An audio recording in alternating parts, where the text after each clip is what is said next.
Assalamualaikum warahmatullahi wabarakatuh. Alhamdulillahirabbil alamin wassalatu wassalamu ala asyrofil mursalin sayyidina Maulana Muhammadin wa ala alihi washabbihi ajmain. Amma ba'du. Yang kita hormati bersama, yang sangat saya hormati Profesor Al-Habib Abdul bin Muhammad Baharun selaku Rektor Universitas Al-Ahqaf Yaman. Teman-teman yang di Yaman yang sedang menuntut ilmu yang saya hormati, lebih khusus selaku Suriar PCINU Mas Agus Asro Halim dan Mas Khosi An-Najah selaku Ketua Tanfidiyah.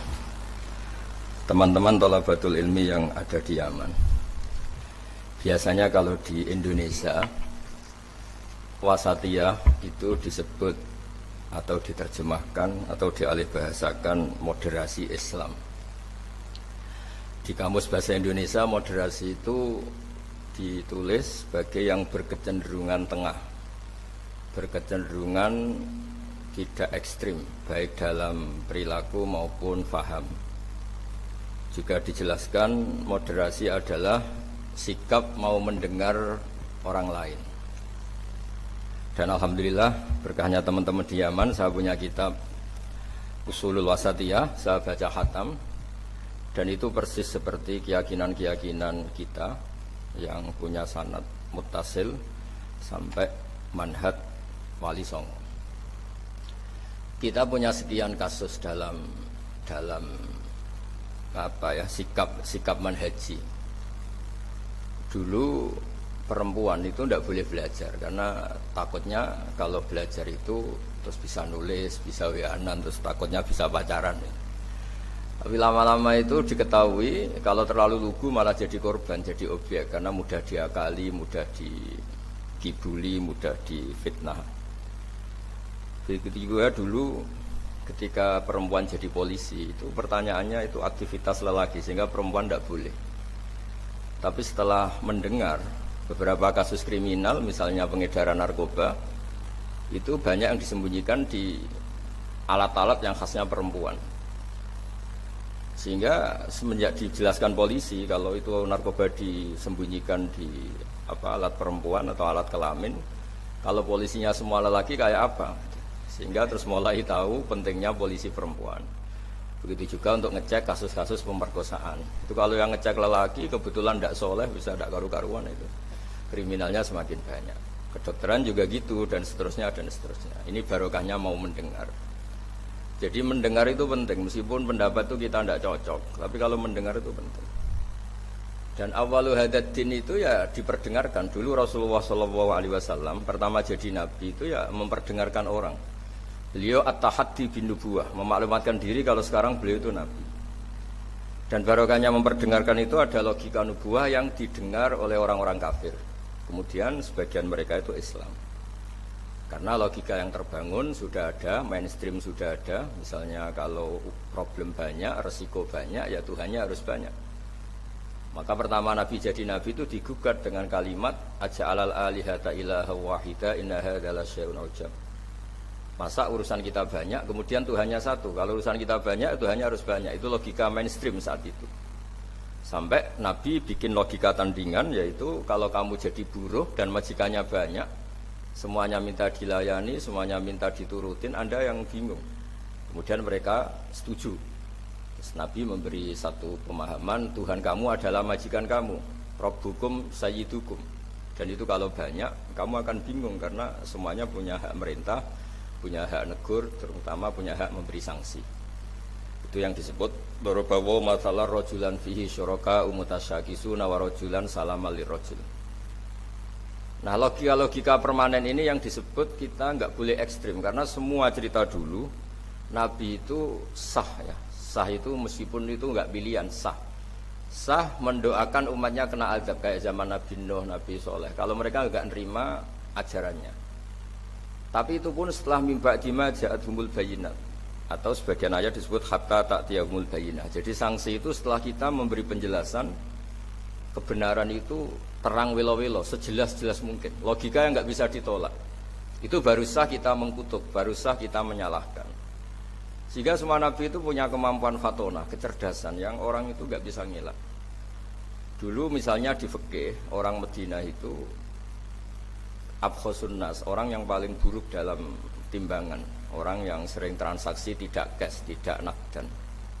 Misalnya beli mangga masih pentil itu sudah dibayari dengan asumsi jadi mangga tua. Itu sudah perilakunya Ahlul Madinah zaman itu begitu. Terus Nabi datang, ara'aita in mana Allahu as-samrah fabima astahilu ahadukum ala sahibi. Kamu menjual dengan asumsi itu sudah mangga tua. Kemudian mesti harganya mahal. Bagaimana kalau masih pentil sudah kena musibah, kena angin? Lalu kamu mengambil uang itu atas nama apa? Atas nama mangga tua nyatanya yang didapat pentil. Atas nama pentil masa iya harganya sebanyak itu. Akhirnya ada kesadaran bahwa muamalah seperti itu tidak sehat, tidak benar itu. Begitu juga logika-logika tentang ada seseorang pemuda yang mau masuk Islam tapi syaratnya dibolehkan zina. Sampai geger karena itu enggak etis. Ketika geger-geger Nabi tanya, ada apa itu? Ada syabun yadkhulu fil Islam tapi yasta'zinu fi zina. Dia tetap izin bisa zina. Kata Nabi, sudah enggak apa-apa suruh sini ya. Setelah ketemu Nabi mau mengset ya, membuat logika yang luar biasa. Atau hibbuhu li bintik, kamu suka kalau punya putri kemudian jadi demenannya orang, jadi dizinain orang? Ya enggak. Kamu suka kalau perilaku itu ada di ibu kamu, hidung belang menjadikan ibu kamu objek seks ibu itu, hidung belang itu ya enggak terima. Atau hibbuhu li bintik, atau hibbuhu li ummik, atau hibbuhu li kholatik, li amatik. Nabi itu ngulang berkali-kali sampai pemuda tadi menyimpulkan betapa buruknya zina. Bagaimana kalau korban itu anak saya, ibu saya, bulik saya, budi saya, dan seterusnya. Semenjak itu kata beliau, kata pemuda tadi, saya masuk Islam tanpa persyaratan boleh zina, dan zina itu abbahasya, sesuatu yang sangat buruk. Nah ini yang harus dilatih terus oleh sikap-sikap yang nyun sewu bisa disebut ekstrim, karena harusnya logika-logika Islam itu dipahami secara baik.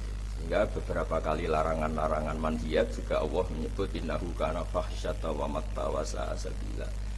Jadi disebut itu buruk sekali. Misalnya pembunuhan, bagaimana kalau itu anak kamu, korbannya keluarga kamu. Sadis juga gitu, bayangkan kalau itu korbannya anak kamu. Sehingga dari baca ini kitabnya Sayyid Abdul Harun, saya alhamdulillah baca, dan saya baca mungkin 2 jam khatam, karena memang pola itu pola mainstream. Jadi penting membaca kitab dengan mudah dan gamblang itu penting, karena itu artinya ada mindset bersama, ada pikiran bersama yang kita nerimanya itu sudah sayyuhal lisyaribin, nyaman. Jadi kalau saya baca kitab itu ukurannya gampang, kalau saya baca kok nyaman gampang berarti ya sepikiran, karena ya memang mindset yang sama. Dan ciri utama kebenaran itu harus dicatat sayyuhal lisyaribin. Jadi kebenaran itu harus mudah dicerna. Caranya gimana ya? Tadi saya ulang lagi, kita harus mau mendengar.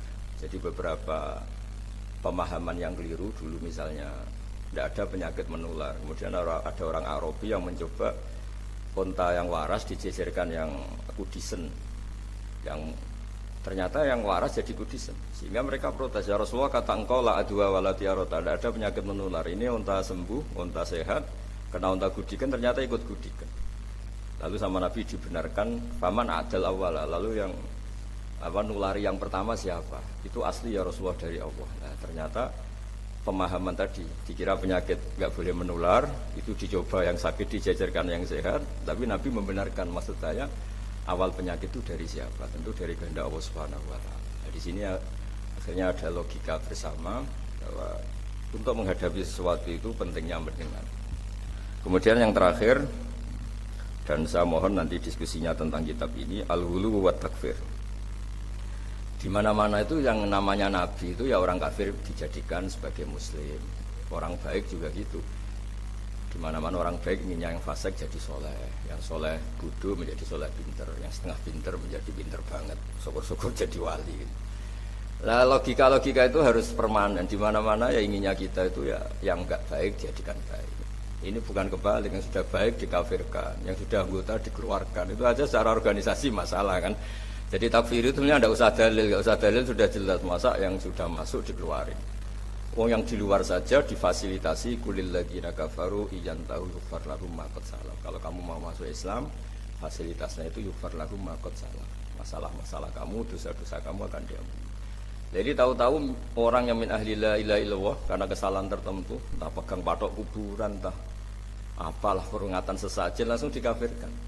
Ini kan jadi aneh. Padahal acaranya tahlilan.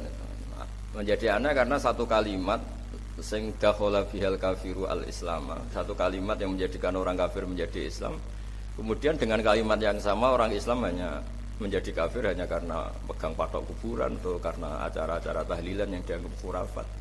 Ini kan jadi aneh dengan kalimat yang sama, yang satu berstatus mengislamkan, yang satu berstatus mengkafirkan. Nah, sering mendengar gini insya Allah menjadi menjadi luar biasa. Masyhur itu dicerita di Bukhari, dan saya senang cerita itu. Ada orang syaribul khamri, mulai dulu memang muhibbinnya Kiai itu macam-macam. Dia itu syaribul khamri, tapi kalau nggak di masjid nggak senang. Dia sukanya di dekat-dekat masjid karena dia nggak mau jauh dari tempat orang soleh. Sehingga ketika dikhat oleh Nabi karena keseringan minum, sampai wakana yulaqabu khimaron, di Bukhari disebut orang itu panggilannya khimar. Tapi ketika sahabat mulai melaknati dia, kata Nabi la tal'anuhu fa innahu yuhibbullaha wa rasulah. Kamu jangan melaknati pemuda itu, bagaimanapun dia senang Allah dan Rasul. Itu di bab tobat, di beberapa bab di kitab Ihya dijelaskan, sama masih ingat kalimatnya. Falam yukhrijhu bil ma'siyah anil mahabbah. Nabi tidak mengeluarkan orang itu dengan salahnya dia syurbul khamri, tidak dikeluarkan dari status mahabbah. Falam yukhrijhu bil ma'siyah anil mahabbah. Karena ya maksiat itu desainer hawa nafsu, dan itu biasanya zallah. Zallah itu tidak status. Tapi kalau mahabbahnya seorang mukmin pada Rasulullah itu status. Dia tahu Rasulullah itu orang benar, maka dia ingin mahabbah. Ya, karena dia punya nafsu, terus ada zallah. Jadi harus dibedakan mana status, mana zallah. Kita orang Indonesia ya loyal sama Indonesia, kita KTP Indonesia, kartu anggota keluarga ya Indonesia. Tapi jangan juga kalau zallah langsung tidak menjadi warga Indonesia. Kalau ada sanksi ya sanksi aja, tapi jangan sanksi tidak berstatus Indonesia. Sama mukmin juga gitu, kalau salah ya salah saja. Tapi jangan terus berstatus tidak mukmin dan seterusnya dan seterusnya. Nah, saya mohon logika-logika ini permanen. Kemudian kita punya hujjah riwayah, punya hujjah sanad yang ditulis Habib Abdullah Baharun. Karena barokahnya hujjah itu kita bisa menjelaskan kepada umat gampangnya berislam, gampangnya jadi orang baik. Saya berkali-kali cerita jadi orang baik itu gampang. Apalagi kita ini alhamdulillah senang makan, senang tidur, senang guyon, senang. Ya kalau kita jadi orang baik itu kan gampang. Artinya gampang gimana? Ketika semalaman kita guyon, anggap saja itu tarkul ma'asi. Ya barokahnya guyon sama teman-teman, bakas terong bakar, bakas makan-makan. Akhirnya malam itu tidak dugem, tidak maksiat. Barokahnya tidur semalaman, ya barokahnya tarkul ma'asi kuliah. Juga gitu. Tapi kalau kamu jadi Islam ekstrim kan, santri kok tidur semalaman, kapan belajarnya? Harusnya pertanyaan dibalik. Alhamdulillah tidur semalaman, kapan kamu bisa maksiat kalau tidur terus? Ya barokahnya tidur terus, nggak ada waktu maksiat. Jadi kaidah-kaidah yang kita pelajari zaman ngaji itu, bahwa yang dikatakan taat itu apa? Imtitsalul awamir wa istinabun nawahi, ya sudah. Barokahnya tidur itu istinabun nawahi, nawahi kuliah bahkan karena tidur tadi. Nah, barokahnya cara pandang yang mudah, sederhana, itmamin mubakhin illa wa tahaqqaqu bihi tarku haramim ma. Fa'il zamu minas sukun tarkul qatli wa minas sukut tarkul qadzaf. Itu ada di kitab Lubul Usul. Orang itu kalau melakukan mubah, pasti saat melakukan mubah itu ada tarkul haram. Tarku haramim ma, akan meninggalkan haram apa saja. Makanya perilaku kiai-kiai ya gejol-gejolokan, santri ya gejol-gejolokan. Itu bukan nilai gejol-gejolokannya, tapi istilzat fil mubahat, nyaman dengan hal-hal yang dibolehkan Allah. Dan konsekuensi dari itu saat itu juga pasti tarkul ma'asi. Nah, berkahnya berpikir seperti ini jadi enak gitu. Nabi juga sering ketemu anak-anak tanya, ya Umar mafa'alan ruher, kabar burung kamu gimana? Hal-hal seperti itu bercengkrama tapi menjadi suasana itu nyaman. Nabi ketika ditanya ayul islami khairun ya Rasulullah it'amut ta'am. Islam itu soal mangan-mangan asik gitu ya sudah. Islam itu tabassum, Islam itu talqatu wajhin ceria. Jadi dengan tahu kalau itu semuanya adalah tuntunan Islam, kan termasuk wa fi buti ahadikum shadaqah, Islam itu ya kumpul sama istri gitu. Ya sudah, itu kan hal-hal keseharian yang dibutuhkan manusia dan oleh Islam dilegalkan, didukung. Dan saat yang bersamaan dijamin ada ridha Allah karena di situ ada tarkul ma'asi, ada tarkul munkar. Ya saya kira demikian, mungkin antum alamu tentang naskah-naskah beliau. Saya hanya tautia ya, hanya memberi dasar bahwa ini sudah benar, naskah-naskah ini saya belajar khatam alhamdulillah. Dan saya tidak ada yang janggal sama sekali karena tadi ciri utama kebenaran itu labanan khalisan sa'ihul syarifin. Assalamualaikum warahmatullahi wabarakatuh.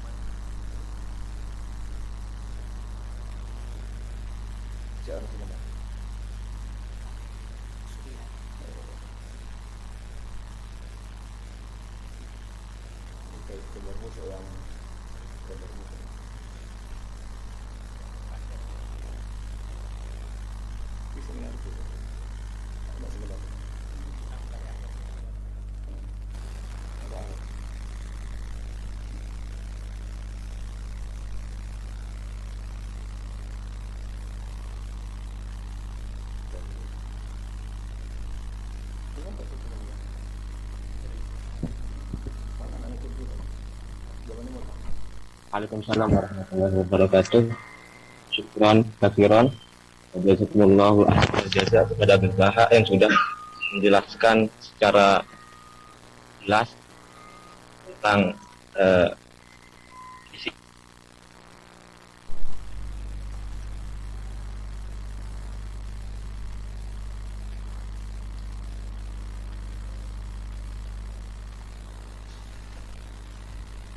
Mungkin kita langsung beralih terhadap sesi selanjutnya, yaitu tanya jawab dari peserta webinar. Baik pertanyaan itu disampaikan via komentar di YouTube ataupun dari via chat via Zoom.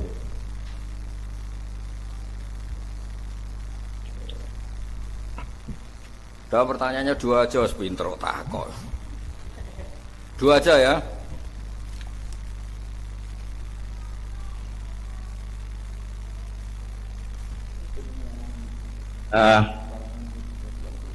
Ini ada beberapa pertanyaan yang masuk kepada link kami. Yang pertama itu dari Raufi Star tentang Syekh. Beliau pengen bertanya tentang trik Rasulullah dalam menghadapi orang yang ulu biar hati ini terus adem dan tidak jengkel terhadap orang tersebut. Di pertanyaan tentang masalah Rasulullah menyikapi orang yang terlalu ekstrim atau ulu, bagaimana menyikapinya? Langsung kami serahkan kepada Gus Daha untuk menjelaskan kami. Bismillahirrahmanirrahim. Itu banyak sekali ya cerita-cerita orang yang cara berpikir ekstrim ya, baik cara mendidik istri. Contoh paling gampang yang dalam keseharian perilaku sosial itu misalnya tentang perempuan, tentang istri. Kata Nabi, perempuan itu didesain atau diciptakan dari mindilain a'wad, dari iga yang bengkok. Jadi kalau kamu memaksakan langsung lurus pasti patah, dan kalau kamu biarkan tetap bengkok. Dari situ aja sudah kelihatan Nabi itu ingin satu asumsi bahwa jangan paksakan suatu itu langsung lurus, karena desainnya sudah mindilain a'wad. Sama seperti manusia, desainnya sudah al-insan mahalul khotok wan nisan. Kemudian Anda memaksa harus benar, itu kan jadi aneh. Wong mahalul khotok kok kamu paksa benar itu. Begitu seterusnya. Jadi pentingnya baca, pentingnya begitu juga tentang Nabi Adam. Pertama yang dikenalkan kita tentang Nabi Adam ya, beliau secara lahir diusir dari surga karena kesalahannya. Meskipun ada jawaban-jawaban tentang mimbabi hasanatil abrar sayyatul muqarrabin. Itu kan terus menjadikan orang itu begitu nyaman. Saya punya cerita, ada seorang guru dulu zaman Mbah Zubair ngaji di Sarang, terus pulang ke Hajen. Dia merasa belum pinter, beliau merasa belum pinter, nggak berani ngajar, takut salah. Itu sama mas saya kajian disebut takut salah itu keangkuhan. Kamu tidak nabi kok takut salah, biasa aja kan. Jadi barokahnya pemakluman lah terhadap fitrah-fitrah keterbatasan kayak al-insan mahalul khotok wan nisan. Ada keterbatasan manusiawi ini yang menjadikan kita dilatih untuk tidak ekstrim. Terus kedua, kata Nabi, bayangkan kalau itu keluarga kamu, itu anak kamu. Mungkin kalau kita dimaki-maki orang atau disalah-salahin orang kita jengkel. Bayangkan kalau itu anak kita. Bayangkan kalau itu keluarga kita. Masyhur itu di versi kitab Hikam, Syarhul Hikam itu. Di antara kenapa Nabi Ibrahim disuruh menyembelih anaknya. Ini versi Syarhul Hikam. Di awal juz 2, saya beri penjelasan awal juz 2. Itu di situ dijelaskan. Jadi Nabi Ibrahim mengertikan diangkat ke alam malakut, kemudian sama Allah ditanya, gimana dengan orang-orang yang maksiat di bumi saya? Kata Nabi Ibrahim, ya kira-kira ahlikum ya Allah, karena innahum, mereka makan rezeki engkau, akalu rizqoka, kemudian asauka, mereka mendurhakai kamu. Engkau ya Allah, asauka mendurhakai engkau. Sampai ada contoh maksiat yang macam-macam. Dan Allah langsung nurutin. Suatu saat Allah minta supaya Nabi Ibrahim menyembelih anaknya. Nabi Ibrahim menjawab, innahu samratu fuadi, itu buah hati saya, bagaimana saya sembelih. Terus kata Allah, kamu dulu apa anda ingat ketika di alam malakut usul begini-begini saya turutin. Dan sekarang saya usul kamu nyembelih anak kamu gak terima, alasan kamu itu anak kamu. Itu yang kamu usulin saya bunuh, itu hamba saya yang menciptakan saya, dan saya arham bi ibadi, saya itu sangat sayang. Enak saja kamu usul bunuh-bunuh gitu. Semenjak itu Nabi Ibrahim jadi awwah, jadi halim munib gitu. Ya sama seperti itu. Kalau kamu jadi keamanan pondok itu nasir orang seneng. Coba kalau yang nakal itu punya Mbak Yu cantik yang kamu bidik Mbak Yunya, itu berat betul itu mau nasir itu, karena kamu punya kepentingan. Makanya saya sering guyon, kalau ada pembantu mecahkan piring kok dimarahin, pasti tidak cantik. Karena marahin orang cantik itu susah. Karena ya, artinya ya orang itu banyak kepentingan. Kalau ada orang nyulayani janji kok kamu marah, karena orang itu tidak punya jasa. Coba kalau orang itu ngutangi kamu 1 miliar, terus dia nyulayani janji, wah kamu tidak bisa marah, nggak ditagih sudah seneng. Jadi sebetulnya kita marah itu bukan murni karena kesalahan orang. Kebetulan yang salah itu tidak orang yang berjasa sama kita, orang yang kita tidak punya harapan, dianggap orang nggak penting.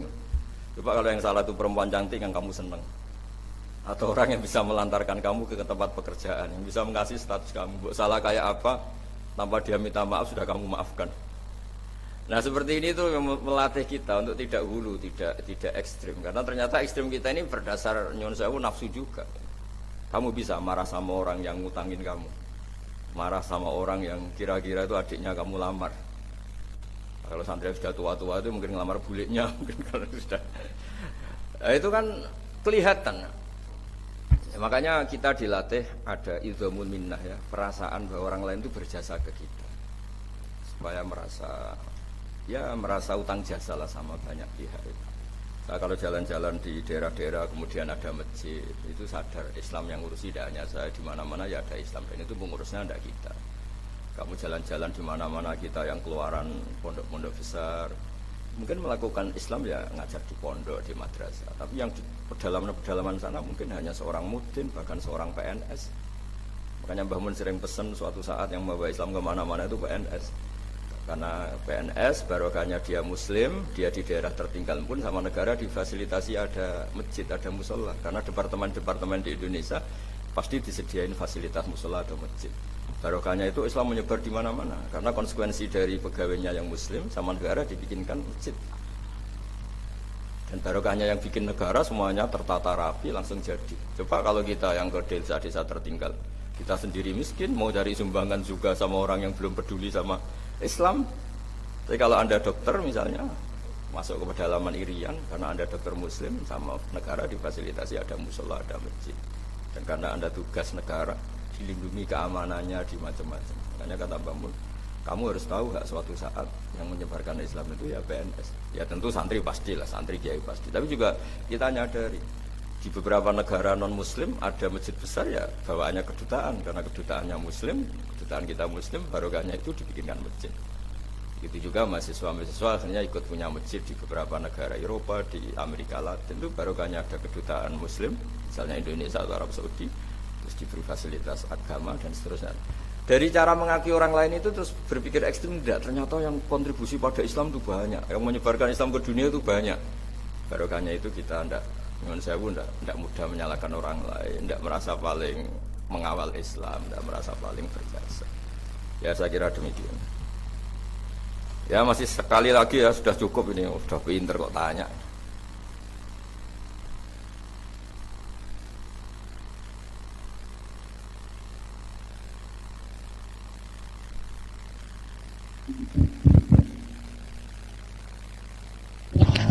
Nah, di sini ada pertanyaan terakhir ya dari via YouTube tentang bagaimana konsep wasatiyah dalam membela negara. Bagaimana cara kita atau ajaran wasatiyah dalam hal-hal yang berhubungan dengan membela negara. Kepada beliau. Bismillahirrahmanirrahim. Kalau wasatiyah ya sampai level berbeda negara ya, beda komunitas. Sebetulnya ada Membela negara. membela negara. Dalam ya. Ya, jadi, pamilih dari negara tersebut. kalau sampai membela negara dengan arti menjaga wahdatil ummah, ya kita tetap pakai fikih saja. Misalnya kita tetap senang kalau al-mu'min itu siapa, al-muslim itu siapa. Al-muslim itu man salimal muslimun min lisanihi wa yadihi. Orang Islam itu orang yang orang lain itu tidak mendapat kesulitan karena perilaku dia ya, baik perilaku lisan maupun perilaku min lisanihi wa yadihi. Jadi kita dukung stabilitas negara. Kalau negara ini kacau juga orang Islam dari pekerjaan susah. Kalau negara stabil kan tidak yaktulu ba'duhum ba'da, tidak saling bunuh, tidak saling apa. Tapi kalau barokahnya kita dukung negara dengan makna stabilitas terjaga kan, yang orang-orang miskin bisa kerja di pabrik, guru-guru bisa ngaji, orang Islam bisa sholat nyaman. Jadi sebetulnya mencari dalil-dalil gitu itu mudah. Dalam keseharian kita pasti komitmen pertama orang di biat Allah atau akhdul mitsaq itu ya la tasfikuna dima'akum wa la tukhrijuna anfusakum min diyarikum. Orang tidak ditumpahkan darahnya, tidak diusir atau tercerabut dari komunitasnya. Caranya gimana? Ya negara ini harus stabil. Nah, caranya stabil gimana? Ya kita tidak ngambil sikap-sikap yang kontraproduktif, yang ekstrim. Tapi semua itu tetap demi aturan yang diterapkan Allah dan Rasul. Yaitu siapa? Al-muslim man salimal muslimun min lisanihi wa yadihi. Atau orang mukmin itu siapa? May ya'manu jaruhu bawa'iqahu. Orang mukmin itu orang yang di sekelilingnya itu merasa tidak akan kena apa-apa. Mukmin juga gitu, man amina, orang yang di sekelilingnya juga yakin tidak akan kena musibah karena dia. Nah, hal seperti itu, dalil-dalil seperti itu memang harus dihafalkan sehingga tertanam di hati. Jadi sebenarnya Islam itu gampang sekali, mudah sekali, karena fitratallahi allati fataran nasa 'alaiha. Saya lama sekali hidup di Jogja, ya sering ketemu pakar-pakar di Jakarta. Itu mereka berpikir jelimet kayak apa. Asal itu maslahat, pasti padanan itu dalam Islam itu ada. Karena Islam ini sudah sempurna, al-yauma akmaltu lakum dinakum. Sehingga ya cara bernegara kita ya gampang saja. Cara bernegara kita ya kita jangan bikin problem untuk negara ini yang ganggu stabilitas. Kalau stabilitas terganggu, potensi yaktulu ba'duhum ba'da, potensi saling keos, saling bunuh, terus orang juga cari pekerjaan susah, terus cara hidup sosial jadi kacau. Nah, saya ingin hal-hal seperti ini tertanam sehingga kita bernegara itu ya tetap diilhami atau dipandu oleh hukum-hukum Allah Subhanahu wa taala. Disebut awaman kana maitan fa ahyaynahu wa ja'alna lahu nuran yamshi bihi finnas. Jadi Allah tidak menghentikan fil madaris wa fil masajid, tapi menghentikan yamsi bihi finnas, nura yamsi bihi finnas. Kita ketemu siapa saja itu dipandu nur. Misalnya saya ketemu orang bodoh, wajib aliyah ta'limu wa irsyadu. Saya harus mengajarkan dia. Ketemu orang fasik, dulu semua nabi kalau ketemu orang fasik inginnya ya membina dia. Kalau enggak ya da'alahu, didoakan sapa mahdi qaumi fa innahum la ya'lamun. Ketemu orang yang nyuwun sewu mudzabdzabin, enggak jelas seneng kita atau enggak, ya enggak perlu diteliti dia seneng apa enggak. Kata Nabi, saya diperintahkan Allah tidak untuk angkuba quluban nas, tidak untuk meneliti hati manusia. Sehingga dengan cara seperti itu Anda bernegara di Indonesia atau sedang jadi tamu di negara lain karena kita belajar, hukum-hukum yang kamu fahami itu tetap memandu Anda. Itu disebut nurai yamsi bihi finnas. Selalu membawa nur yang kita bawa kemana-mana saat kita ketemu komunitas yang macam-macam, pengalaman yang macam-macam. Makanya saya semohon-mohonnya tradisikan menghafal, itu sanad kita. Guru-guru kita di sarang, di mana-mana, keluarga saya sendiri. Nomor satu itu hafalan. Karena barokahnya hafalan itu misalnya kita mau menyakiti orang lain atau bikin sesuatu yang jadi bumerang ya bagi bangsa ini, langsung ingat al-muslim man salimal muslimun min lisanihi wa yadihi. Jadi intinya terbiasa berpikir supaya kita jadi orang Islam yang benar-benar orang yang salimal muslimun min lisani Pak ya. Ya saya kira demikian dan mohon maaf atas segalanya. Assalamualaikum warahmatullahi wabarakatuh.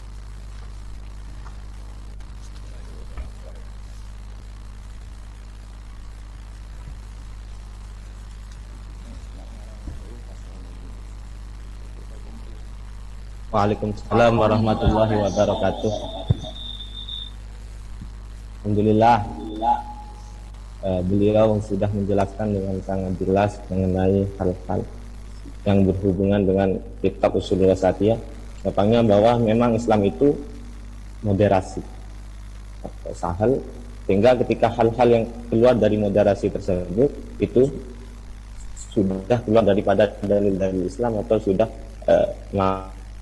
masuk ke hawa nafsu seperti yang sudah dijelaskan oleh beliau.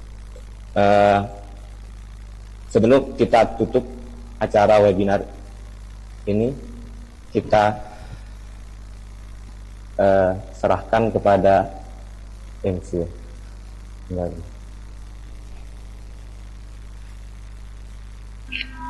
kasih kepada moderator yang telah menyerahkan waktunya. Dan acara selanjutnya yaitu doa yang akan dipimpin langsung oleh beliau Al-Mukarram yang kami muliakan, Kiai Haji Bahauddin Nur Salim. Kepadanya kami persilahkan. Al-Fatihah. A'udzubillahi minasyaitonir rajim. Bismillahirrahmanirrahim. Alhamdulillahirabbil alamin arrahmanir rahim. Iyyaka na'budu wa iyyaka nasta'in. Ihdinas siratal mustaqim. Siratal ladzina an'amta 'alaihim ghairil maghdubi 'alaihim waladdallin. Bismillahirrahmanirrahim. Rahmatuka ya Ghafur ya Syakur. Shalli wa sallim barik ala sayyidina Maulana Muhammadin sallallahu alaihi wasallam. Allahumma ya bi haqqi dzatikal 'aliyyah ij'alna aminin mutmainin. الذين لا خوف عليهم ولا هم يحزنون واجعلنا سالمين وغنمين معافين من كل بلاء الدنيا والآخرة. اللهم ارحم أمة حبيبك محمد وأصلح أمة حبيبك محمد وتجاوز أمة حبيب محمد واجعل يا وبيننا وبينهم مودة وتوادد فيك على كفيك. اللهم يا الله ألف بين قلوبنا وأصلح ذات بيننا. اللهم ألف بين قلوبنا وأصلح ذات بيننا. اللهم ألف بين قلوبنا وأصلح ذات بيننا.